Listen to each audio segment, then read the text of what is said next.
अस्सलाम वालेकुम दोस्तों। उम्मीद है कि आप सब खैरियत से होंगे। दोस्तों, आज हमारी वीडियो के अंदर आप जानेंगे कि अक्सर आप लोग जब आप फाइलिंग के लिए रजिस्टर्ड करना चाहते हैं किसी को, तो आपको प्रॉब्लम आती है कि you are not E enrolled, इस तरह का ऑप्शन आता है। तो सबसे पहले तो मैं आपको ये बताता चलूँ कि ये आपको ये जो एरर आता है वो किस वजह से आता है। वो इसलिए आता है कि आप अगर पुराने रजिस्टर्ड हैं और आप इलेक्ट्रॉनिकली फ़ाइल नहीं कर रहे, आप वैसे फ़िज़िकली डिपार्टमेंट में सबमिट करवाते हैं, तो जब आप इधर से आप इलेक्ट्रॉनिकली रजिस्ट्रेशन जब करने की कोशिश करते हैं, तो रजिस्ट्रेशन तो क्योंकि आपकी पहले हुई होती है एफबीआर में, आपको एनडीएन इशू हुआ होता है, लेकिन जो आपके इलेक्ट्रॉनिकली रजिस्ट्रेशन नहीं हुई होती, तो आप उसको किस तरीके से करेंगे ये हम सारा इस वीडियो के अंदर देखेंगे। जैसे अभी हम आपको ये बताते हैं, जैसे इसके अंदर एक एरर आएगा, एक इसका भी यही इशू है। आप देखें इधर से रजिस्ट्रेशन फॉर अनरजिस्टर्ड पर्सन, आपको पता है कि जब भी आप कोई नया बंदा रजिस्टर्ड करने लगते हैं तो आप इसके ऊपर क्लिक करते हैं। अच्छा, आप जो मैंने इशू आपको बताया है कि ई इनरोलमेंट फॉर रजिस्टर्ड पर्सन, उस इशू के अंदर आप इधर जाएंगे, आप इधर नहीं जाएंगे। लेकिन चले मैं आपको बता देता हूँ किस तरीके से एरर इसके अंदर आता है, इस वीडियो के अंदर, इस ताकि आपको सही तरीके से पता चल जाए। आप कभी भी उस तरह का एरर आता है आपको, तो आप उसको किस तरीके से रिजॉल्व कर सकते हैं। मैंने इधर किया, आप इधर ये लिखते हैं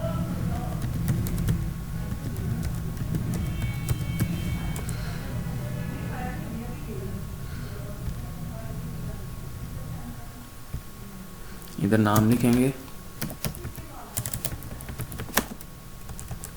फर्स्ट नेम और इधर लास्ट नेम। इधर आप उनका रजिस्टर करते वक्त आप इधर उनका नेटवर्क सेलेक्ट करते हैं। इधर जो भी नंबर है आप नंबर देते हैं।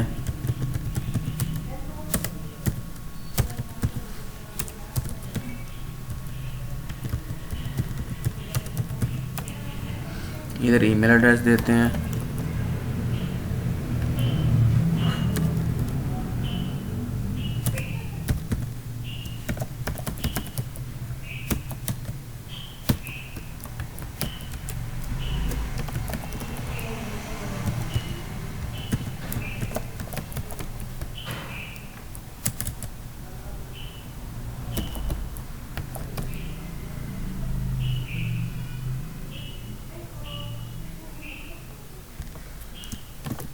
इधर ये कैप्चा देंगे,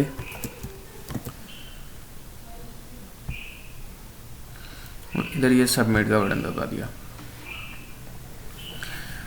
देखें अभी इनका ये देखें एरर आ रहा है, you are not E enrolled to the system. इसका मतलब ये है कि ये ऑलरेडी रजिस्टर्ड हैं, लेकिन ये ई इनरोल्ड नहीं है। तो उसके लिए क्या करना है हमने, उसके लिए आप क्या करेंगे, आप ये इसको मैं आपको जैसे मैंने बताया कि आप ये इनकम टैक्स ये खोलेंगे और इधर जाने की बजाय आप यहाँ पे जाएंगे। अब यहाँ पे हम जाएंगे, इधर हम लिखते हैं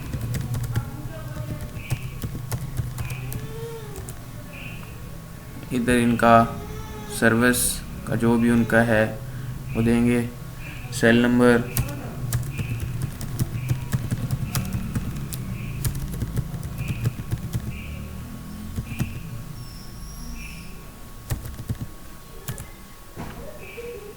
ईमेल एड्रेस,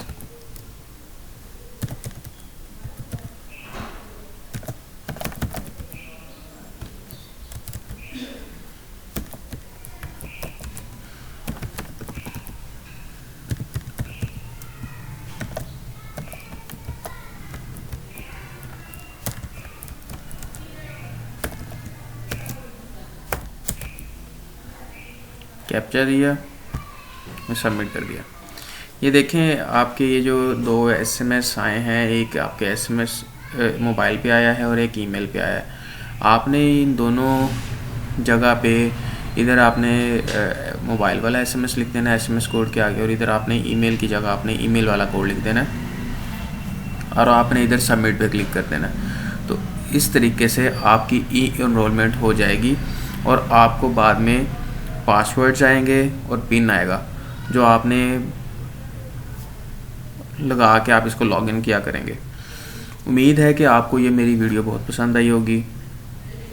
मैंने आप लोगों के लिए बहुत सी पहले भी कारआमद वीडियो बनाई हैं और आप उनसे वीडियो को देख के आप बहुत से बेनिफिट्स हासिल कर रहे हैं। मुझे आपकी जो कमेंट सेक्शन से पता चल रहा है, कमेंट्स जो आप कर रहे हैं कि आपको बहुत ज़्यादा उसका फ़ायदा हो रहा है। तो लोगों की रिक्वेस्ट भी आ रही है कि सर आप हमें इस तरह की वीडियो बना दें, तो मैं उनकी कोशिश पूरी करता हूं कि मैं उस तरह की एक वीडियो बना दूं। आप लोग भी अगर कोई रिक्वेस्ट देना चाहते हैं कि सर इस तरह की वीडियो बना दें तो आप मुझे ज़रूर बताएं। मैं इंशाल्लाह कोशिश करूंगा कि उसके बारे में आपको मज़ीद रहनुमाई कर सकूं। आपको अगर ये मेरी वीडियो पसंद आई तो मेरी इस वीडियो को ज़रूर लाइक कीजिएगा, क्योंकि इससे मैं मोटिवेट होता रहता हूँ। मेरे चैनल को सब्सक्राइब कीजिएगा और लोगों को ज़्यादा से ज़्यादा शेयर करें ताकि वो अपनी इनकम टैक्स रिटर्न आसानी से भर सकें। नेक्स्ट वीडियो आने तक अपना बहुत ज़्यादा ख्याल रखिएगा। अल्लाह हाफिज़। पाकिस्तान जिंदाबाद।